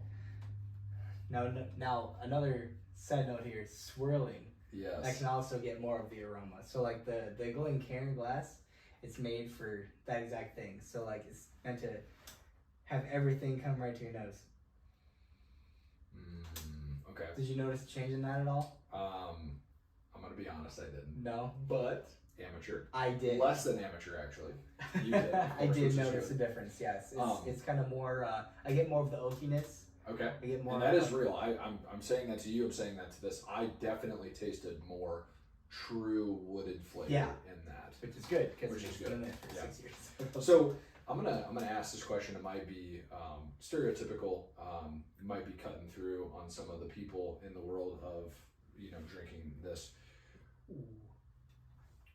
Ooh. When we're talking about some of the aromas of this, are people doing that for the pleasure of actually the scent, or is it a little bit of this bravado of knowledge, or do you know what I'm kind of alluding to? Yes. I'd like you to answer this purely because sometimes I get a little. There's some people that take it too far, as with anything. Yes, so absolutely. Sometimes it can be pretentious. Okay. I know I have not gone down the road of what you're talking about is called nosing. Okay. And that is drawing out those aromas and being able to place specific scents you're smelling with like real world parallels. Like, I get green apple and cherry blossom and like a nice it's a plum. I know nothing about that. And that's fine with people what they do in their spare time. Yeah. And I know some people get paid to do it, I'm sure. Yeah. But I think it is just a touch ridiculous if now, I'm speaking honestly. It certainly can be. You are correct in that. But also, it can be very beneficial, especially for newer people, to kind of, if you want to go down that road, to help associate, I am smelling like this. Corn, let's say. I mean, yes. That's a drastic example, but sometimes it's good to have a drastic example. Yeah. Yeah, so, like I am smelling the corn in here. I am smelling the green apple, the cherry blossom. Okay. So that way you can kind of train your mind to be like if someone else put this out and they tell you that, then you can get your mental perspective to also like pulling that out as well and kind of just appreciate it more for what it is. Yeah, and I should preface this by saying this goes for literally everything. Cigars, marijuana, cigarettes, beer, wine. There's always these people at the nth degree of everything that have these habits or indulgences of wanting to get to that point. Yeah. Of knowing and being able to describe that. Absolutely. So, it's something I've been considering getting into. Okay. Just so I can, sound more knowledgeable about the craft. Be like, I pull out notes of like caramel toffee and popcorn, Oh my God, you just saying that, I have another question for you. Okay, yeah, go for it. Not a question, maybe a thought process, but I think it would be cool for you to be around some veterans of industry to really stretch your nose, both literally and figuratively, to testing your ability. Because I sense the passion in your eyes and in your heart on wanting to be very astute in this particular category. Maybe I'm over amplifying that a little bit, but you give off vibes of strong passion towards being well educated. I definitely have a passion for. However, I don't think I'll ever pursue a career in it. Okay, there it is, right there. I will folks. keep it as a hobby. Hey, it's 2023, so let's note you now. It's 2023. So if in the future you're there, I can hold you accountable. But also, if you're making good money doing what you love, there you go. There are people that have left whole life legacies Like, oh, I could go down that tangent too. The namings of the distilleries versus like the namings of scotches. Oh, wow. Do you want me to get into that? Yes, let's polish here. Okay. We'll use that as our interjection period to the next one. But go ahead. Go ahead and take a sip of that and just see how that's changed, because I noticed a completely different experience through the taste alone. Do you get anything different? So I'm gonna say that I had. Let me think on this just a touch. No, you're good. I think naturally things were a bit flatter, but I got more of a more welcoming flavor profile. It was more. Sorry, I didn't mean to. No, go ahead. I didn't mean to steal your thunder there. It was almost as if it didn't want to. It wasn't hiding from me. Yeah. When I took it without the water, it was like, I'm gonna sting you, but I'm also gonna hide from you a little bit. And then when I added the water, it was like, we don't care about being discovered. Yeah. This is our profile. Yeah. So that's what I got. Honestly, I don't often add water to my whiskey, and this has opened up a whole new world for me. Interesting. Right here on the Life with Nick podcast. Right here now. I am seriously considering doing that more often with all the whiskeys I have. Let's go. Because this has been a completely different experience emotionally. Interesting. With that, though, is it just because it's prepared neatly that you think that it's having this effect? Because obviously with the ice cube going in there, would it maybe provide the same thing? Or is it more... That's like what I'm trying to interject a little bit. See, the thing is, why I drink neat is because the ice that we had at our last apartment wasn't good. It would give a weird acrid flavor to whatever whiskey I was drinking, and I did not like it. Okay. So that's why I started drinking more neat to avoid that weird flavoring. And then I just stuck with it. So this is the first time I've tried good, clean water. Filtered water. Inside whiskey. Oh, so maybe it is the specific filtered water. And it was cold. Well, no, never mind. That was not cold because it sat out for a little bit. But yeah, so filtered water with that might be. I might have to dig more into that. That's fabulous. That'll be a new rabbit hole for me. Well, I was just going to say, I mean, as with the preparation for that, there's some fine-tuned details and process-oriented things as with water. Yeah. Because water is an ingredient, obviously. So this is cool. So I want to say my experience with this, adding water to it. Please. When I tried it neat, without water, I just got, this is a good, sweet whiskey. Makes me, puts me in that relaxed state. How I felt about drinking it when I did add water to it made me feel like I was frolicking through a field. Okay. Like, that's the exact picture I got in my mind as I was sipping it. I was like, this is so much fun. So define frolicking a bit further. I mean, like, is that doing this? Or no, how do you say frolic? I I stumbled upon a nice open field and there was flowers. There was peace. Yes. And calmness. That is what I got. Serenity. From this by adding water. That is so... Wow, this is like a whole nother level. This is so So I'm going to polish this, but I have to tell you a really funny story after this. But we can't lose sight of, was it the names? Yes. The names. Okay, let me just put that down. All right.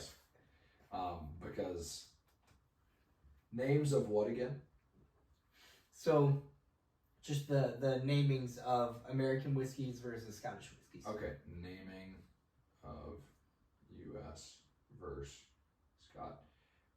Also, for the record, for you and for you, yeah, there can be a little improvisation in podcasting. Yes. We haven't done it the whole time. We had structure coming in. I just want people to know that. But we've also brought other side tangents and personality. 100%, because you got to. But we have a structured conversation. We weren't doing this the whole time. But anyway, cheers, brother.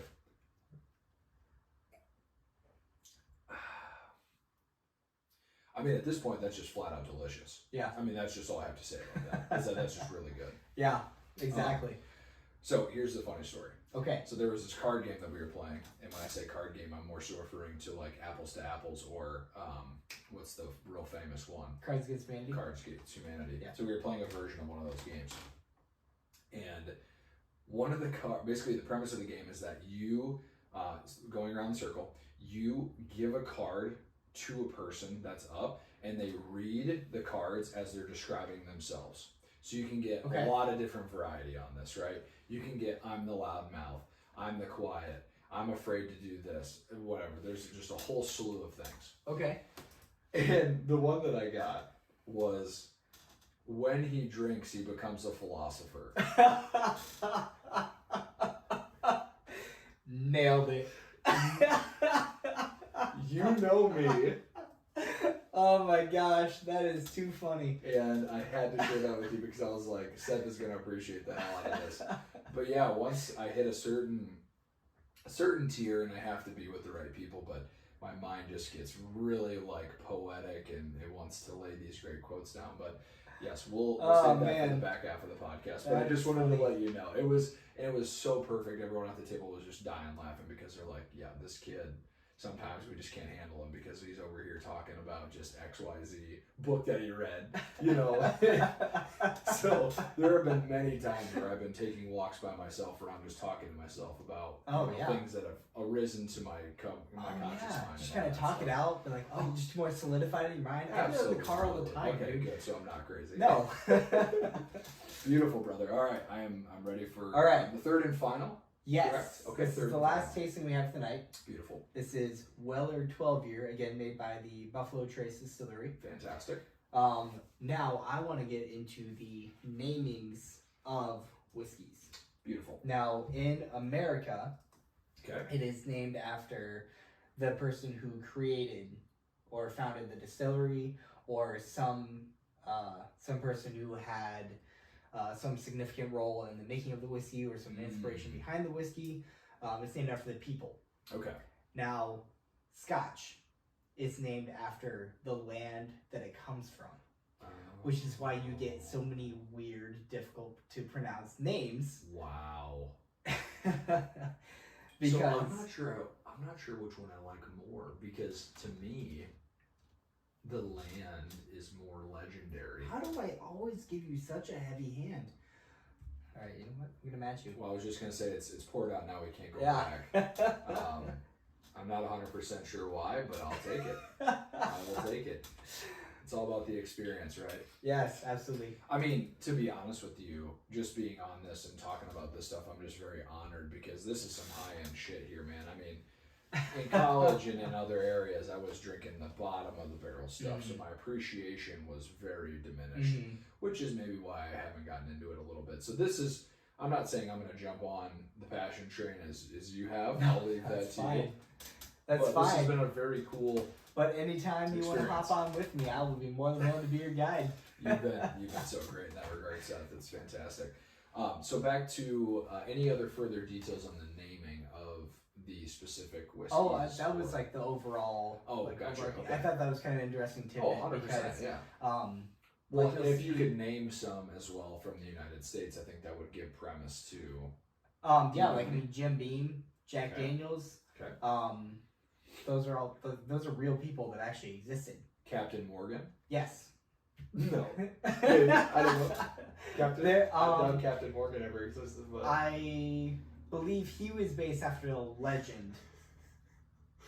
I love this about you because I can mess with you a little bit, but dude, I'm so gullible. It is so sad. Yeah, that's why I knew I was like, all right, Captain Morgan, we gotta get. You're like, fuck yeah, Captain Morgan. Like I was a champion. Yeah, he's my brother.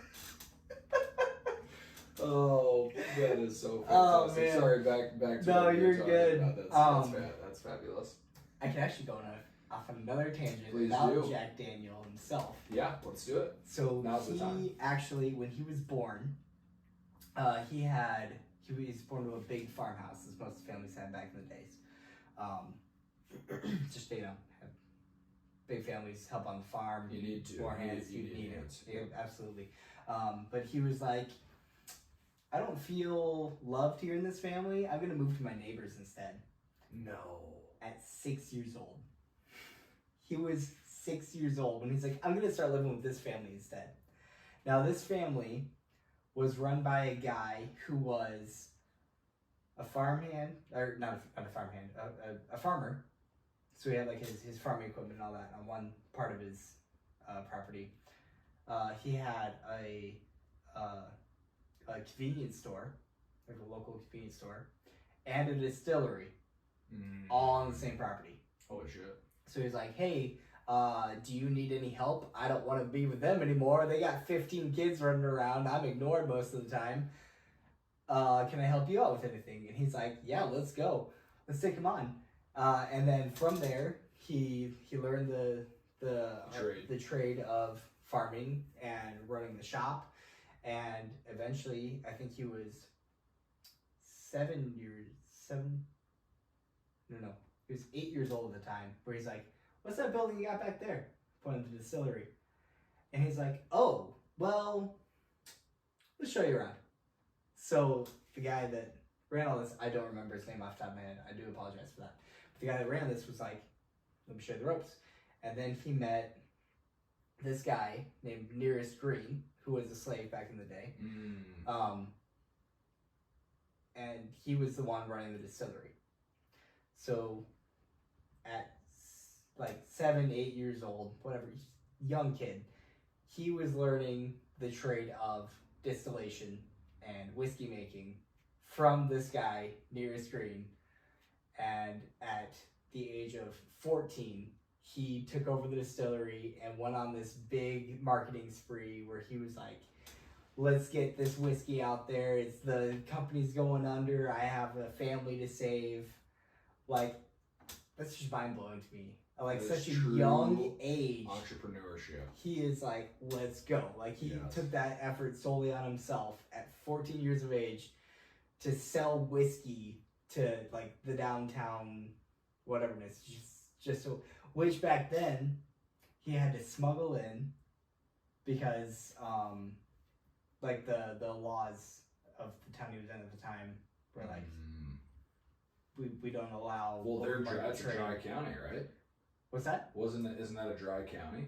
Yes. Where that's made? Yes. Yeah, that's why they had to smuggle yeah. it. So he would actually layer, like, he would get this big cart and he would layer meat and, like, other produce and stuff over top of the whiskey. Yeah. So during the day, he would sell the meat and produce. During the night, he would sell the whiskey. I love that. At 14, like, unreal. What? It's wild. The pair of balls that young man had. Yeah. So, I suppose when you're baptized in that lifestyle at a young age, you learn the tricks of the trade real quick. Just gotta roll with it, you know? Yeah. Real quick sidebar. Have you ever seen the movie Lawless? I have not. With Shia Buff and Tom Hardy in it, and I can't remember the other actor's name. Heard of it, haven't seen it. You need to watch it. Okay. It is specifically about a family, the Bondurant family, who were moonshiners. Okay. In, I believe, West Virginia. Back in the day. Nice. So nice. You would I'm very intrigued. Yes. Well, you would love the hardcore nature of the men that have to go through that. Yes. So write that down or whatever, and then you'll have to watch it and come back to it. Not literally, but if you wanted to. Very nice sidebar, by the way, if I do say so myself. On and through. So Weller. We are at the Weller 12 year, which this is when they put an age statement on the bottle. That is the youngest whiskey in the mix. So every whiskey that's in here has been aged for a minimum of 12 years. Now that is to prevent marketers from being like, oh, this is a 10-year whiskey, even though it's like 10-year whiskey that's mixed in with a bunch of barrels of like 2-year-old whiskey. Oh, I so see. it's to prevent that whole ordeal from happening. Going back to the milk scandal that we discussed. Not to that degree, but... Yeah, that's exactly it. Just that regulation of like, hey, you need to actually advertise the product you're delivering. Yes. So you're not pulling the wool over your customer's eyes. So, so that is the Weller 12 year. Now, this has been in the barrel for essentially twice as long as the Buffalo Trace has been. And then furthermore, alcohol percentage. Because that was a factor from 1 to 2. What is it from 2 to 3? Good question. I believe this is also 45% alcohol. Fabulous. Okay. So they're the same percentages. So what we're going for here is just that oakiness, that mellowness, that more drawn out flavors of being in the barrel for that much longer. I like it. And seeing how that differs. Now, I don't know if you will notice a difference in this, but I certainly do. So That's the you might have to experiment, kind of I look suppose. for it, kind of expand your palate, kind of get more familiar with it. Yes. But go ahead and lead me. You have led Yes. me the entire With that, podcast, and I would love to. smell it, breathe it. I can really smell a difference. I'm a visual. We get a lot more wood in there. Okay. And just the aroma itself. Yeah, you do. That's awesome, man. I'm just learning so much. Yeah. Okay.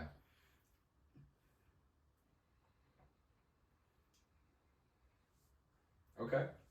I will be honest. I do smell a difference. You do notice a difference. I don't know if I could put a term to that Okay. difference, but I Yeah. do. Now, again, that might be attributed to the different mash bill that Buffalo Trace makes up, but it's about 50-50 between mash bill and barrel between flavoring. Interesting. What do you get?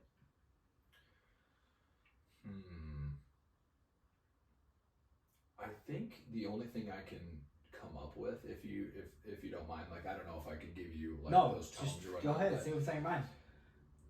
Just a slightly better smoothness and quality Yeah, to the more to the rounded, whiskey. more polished. It definitely gave me just a touch of kick, as that did as well, but it was, it met me and guided me versus, hey, I'm gonna just fucking punch you in the stomach and then just help it. And then this guy's just, I'm gonna hit you in the head with a baseball bat.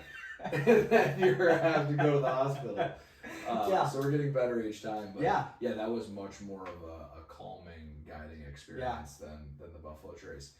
Now, I will say that we might have to do the water test yet again with this one. Oh, yeah, I to was going see to if encourage we're that gonna- myself. Okay. So once we get down there a little bit more, I will drop Yes. a few drops of water in there, and we'll see how that opens up. Absolutely. Yeah. So I think this is a perfect time, Seth. Any other kind of thought processes or concepts, if you want to refer to some of your notes, Yeah. I want to make sure we don't miss anything. Yeah, Because we've covered a lot. I'm very grateful we're nearing the 2-hour marker, but I want to make sure that we are just absolutely locked in on just good information being shared, because the other part of the podcast is going to also be thick and dense and fun. It's almost ironic and fun that you've primed me to be able to solicit my opinion on some of these things. Nick the philosopher. Giving him a pedestal to talk on. Oh, man. As far as what I had planned, this was kind of the whole experience. Fabulous. So I will open up to any further questions you might have on just anything we talked about. Yeah. If anything comes to mind, otherwise I don't know where to go from here. Yeah, good thing I'm your boy here. There you go. I think just to conclude all of this on a high note,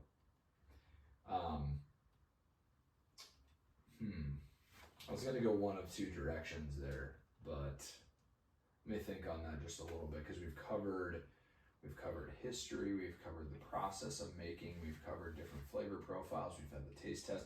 This has been about a foolproof experience as one can get. That's funny you mentioned that, because foolproof is actually, oh my gosh, I could get into all the terms of whiskey, of bourbon, and like what they all mean. I could go into that if you want me to. Yeah, I mean, we're still sipping on this, might as well. Yeah. Because I feel in the back half I'm going to be a little bit more speaking dominant than what that I have been up to this point. Because in essence, I am interviewing you for this topic. So yeah, let's pour it on. Yeah. Let's pour it on. Yeah, absolutely. All right. Anything that comes to your mind, let's let it rip from here on out. So On some of those terminologies. with bourbon, you have all sorts of subdivisions. I'm sorry. I have another tangent to go on. So you'll notice as you're swirling it, you'll kind of get some of that liquid built up on the top, and you can see how it's kind of like trickling down there. Like as you let it sit, kind of hold up to light, you can see like all the trails yes, of like okay. the drops and stuff. I was looking at the wrong spot. That is referred to as the legs The legs. or trace of the whiskey. The trace of the whiskey. And that can determine a lot based off of viscosity. It can determine age, purity, mouthfeel. Like there's a lot of information you can get even just by looking at the little drops that come down from the glass there. I guess. Yeah. I mean, again, this is deep whiskey nerd Yeah, we're getting level into here. the. But We've I just actually wanted to warmed share that you up to as see well to where we yeah, need to get exactly. you. So you, actually, by looking at the legs and seeing how slowly it'll kind of drip down there, you can kind of get a sense for how it's going to feel when you take that sip. Wow. So like We're getting some you pretty noticed it layers was deep. pretty smooth. It was Right. very like kind of rounded out. Now, if we were to go back to distill it, you wouldn't get this because Really? there's less. Yeah, because oh, man. That is intriguing to me. Over time, as the whiskey is aging in the barrel, you're going to get all the proteins, all the acids, all of the basic structure of the wood itself that's being broken down by the char, Whoa. infused in the whiskey as well. Mm. So they actually have another process called chill filtering, Okay. where if a whiskey is under 43% alcohol, it can get kind of cloudy if it gets colder. So what they'll do is they will chill the whiskey, cool it down, and they will run it through a filter to remove the coagulated bits from that to make it look more appealing to the eye. Mm. So a lot of people, that's kind of controversial because a lot of people feel that if you take that, if you do run it through that filter, you take all that stuff out of there, it's going to affect the mouthfeel, it's going to affect the flavor, it's going to affect the overall experience of what you get from the whiskey. But then there are people that are like, oh, well, it looks prettier because, you know, you're not going to get that cloudiness. It can be kind of off-putting.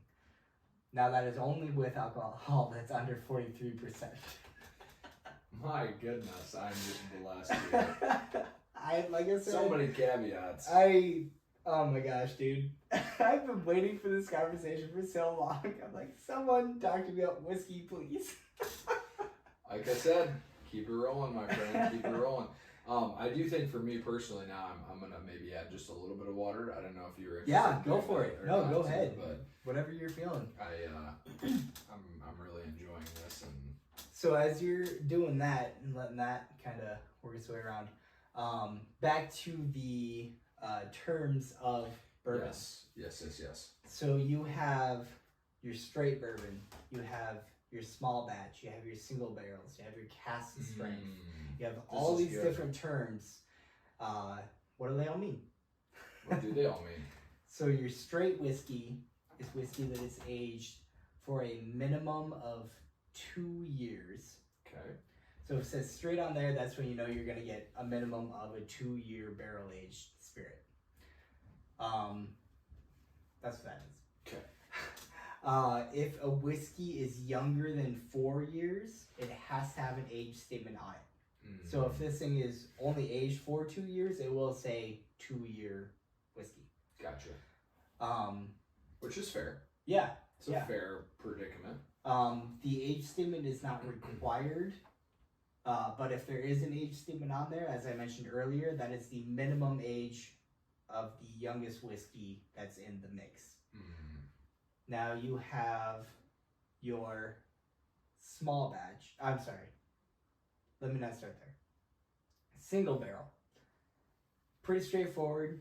You got one barrel that's been sitting in this warehouse for a number of years, and the whiskey that you're going to get from that bottle is from that one barrel. It's Single barrel. Yep, single barrel. It's kind of more pure. It's not mixed with anything else. It's just that one experience that this whiskey had in the barrel is what you're going to get drinking from that bottle. Mm. Small batch is where they'll throw a few more into that mix. Okay. So this is kind of a more, I'm sorry, going back to single barrel. You're good. People are going to pursue that because they view it as more pure, but you're actually going to get a lot of fluctuations between batches because it's just the one barrel. There is an air of mystery that happens between barrel to barrel. You're not going to get, like, you could put 2 barrels of the exact same mash bill, exact same alcohol percentage, exact same year aged, and they're going to taste completely different from each other. Why? we don't know, and that's all part of the fun of it. It's like snowflakes. Yes. Not one is Exactly. the same. I think that's just part of the art and the mastery of the craft. That's it. So when you go from single barrel to single barrel, you're gonna notice different taste variations because of that mystery. Like so many variations happen as it's aging that you don't know what you're gonna get as the end product until you try it. Interesting. So single barrel. Small batch is where you'll throw a few more into that mix, and this is kind of more uniform. This is kind of like you're trying to get a certain flavor profile of this whiskey, so you're gonna take anywhere from 2 to, I believe, shoot, I don't remember the exact number. I believe it's 500 barrels. Like there's some sort of cutoff there for what you call 2 to 500. Yeah, that's ridiculous. Why even have a range if it's 2 to 500? Yes, but I will get to that. So that is considered small batch, and that's going to be more consistent. That's where you're just kind of blending these together to get more of a specific flavor, but it's not this overarching, this is what we make sort of average. Gotcha. It's kind of more specialized. Okay. And then you have what's called like your industrial whiskeys, where it's going to be anywhere between 501 to up to 10,000 barrels are going into this mix.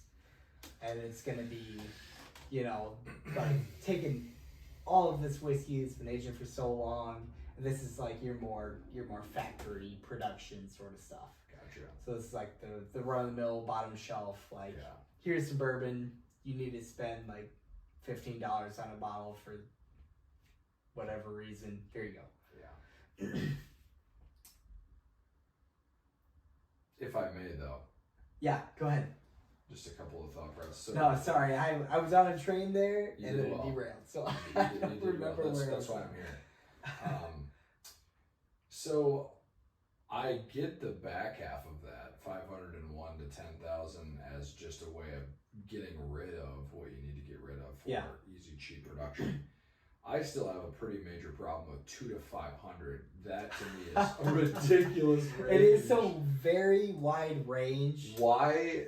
So to me, I would go 2 to 50, maybe 2 to 100. And I might be wrong on those numbers. That's okay. More so point of reference. Also kind of varies depending on the distillery, what they want to call a small batch. Sure. Because if you're talking about tens of thousands of barrels going into this mix at once, 500, it's a pretty small number. Right. Oh, I see what you're saying. Yeah. Okay. So let's start at the bottom floor. Anything goes essentially here. It's regulated 10,000. There's just, This is like your Jack Daniels. Yeah, we're putting it out because we're not too concerned. Exactly. These are going to be then taken and watered down to that bare minimum 40% just to slap that bourbon label on there, and they're going to sell it to you for $17 that makes sense. a bottle. So then from that perspective, if we limit it to 500, let's say, that makes much more sense with the small batch because you're going from here to here. Yeah. In reverse, it was very messed up. That's fair. I just wanted to see where it starts from that one barrel. So we go 1 and then it's 2 to 500. What the fuck? I don't understand that whatsoever. That's fair. But now that makes much more sense. So the small batch is much more calculated, much more congruent, much more. So every single barrel that you're gonna get from any sort of production is tasted personally by a master distiller. They're like, hey, we're looking for these flavors, so that's where they pick up the single barrels. Like, hey, we're looking for this flavor profile, that's where they're going to pick up the small batches. Everything else is going into that industrial whatever. Which actually makes it easier on them. Yeah. Because if it's not up to quality, you can kick it right away. Yeah, absolutely. Which is actually a healthy practice. Mm-hmm. And then even furthermore to the single barrel. Yeah. And then what was the baseline? So there was single barrel, small batch, and then, no, you said one before that, didn't you? The very first one? Or single barrel, the first? Cask strength. Maybe. I'm not sure if I remember you saying that. Foolproof? Anyway, okay, so run with that a little bit. Yeah, so might be on cask strength and foolproof are the same thing. They mean the same thing. And that is the pure whiskey that comes straight from that barrel. So you can have a single barrel cask strength. That's going to be the whiskey that's right from barrel to bottle. That's going to be like pretty damn good quality, right? Yes, that's usually the kind of the more quality. of the sought after ones. That's it's more pure. It's usually got more of a kick to it because it is the distillate itself that's been aged over years. There's no water added to it. There's no additives. It's just distillate in the barrel. The whole experience there. You want to know why I'm smiling right now? What's that? You know the Velveeta cheese commercial where it goes, "It's liquid gold." Yeah, That's exactly what I thought about. that's It's exactly liquid gold. what we're talking about here. Corn, you know, We know that liquid single. gold. No, honestly, it's really cool. I think to open up this conversation, Mm-hmm. and I mean that in the sense of there's probably very few people who I could get to this level of depth with to not only learn but also have an experience along the way. So Absolutely, that's what I hope to bring. Absolutely, Yes. absolutely. So, any more comments on that specific side of things?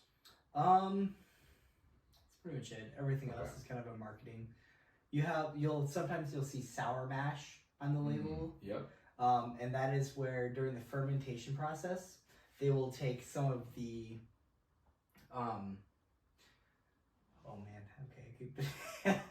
I'm gonna prohibit you from that one specifically, Okay. only because of further topics of conversation, That's fair. out of respect.